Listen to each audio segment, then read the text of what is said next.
অবসর ভেঙে আবারও মাঠে ফিরছেন প্রোটিয়া কিংবদন্তি ব্যাটসম্যান এবি ডিভিলিয়ার্স।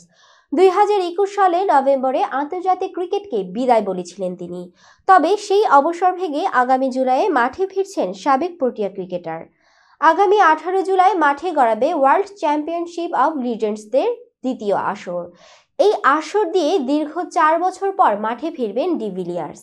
মঙ্গলবার নিজের ফেসবুক পেজে এক ভিডিও বার্তায় মাঠে ফেরার কথা জানিয়েছেন মিস্টার 360 ডিগ্রি। ক্রিকেটে ফেরার ঘোষণায় ডি ভিলিয়ার্স বলেন, 4 বছর আগে আমি সব ধরনের ক্রিকেট থেকে অবসর নিয়েছিলাম, কারণ এর বেশি খেলার প্রয়োজনীয়তা অনুভব করিনি। এরই মাঝে বেশ সময় অতিবাহিত হয়েছে এবং খেলা শুরু করেছে আমার ছেলেও।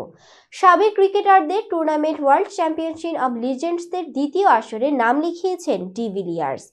লিজেন্ডস চ্যাম্পিয়নশিপে গেম চেঞ্জার দক্ষিণ আফ্রিকার অধিনায়কত্ব করবেন ডি ভিলিয়ার্স। অবসরপ্রাপ্ত সাবেক তারকা ক্রিকেটার এবং ক্রিকেট বোর্ডের চুক্তির বাইরে থাকা ক্রিকেটাররা সাধারণত এই টুর্নামেন্ট খেলে থাকেন। সেখানে অংশ নেবেন এই কিংবদন্তি ব্যাটার।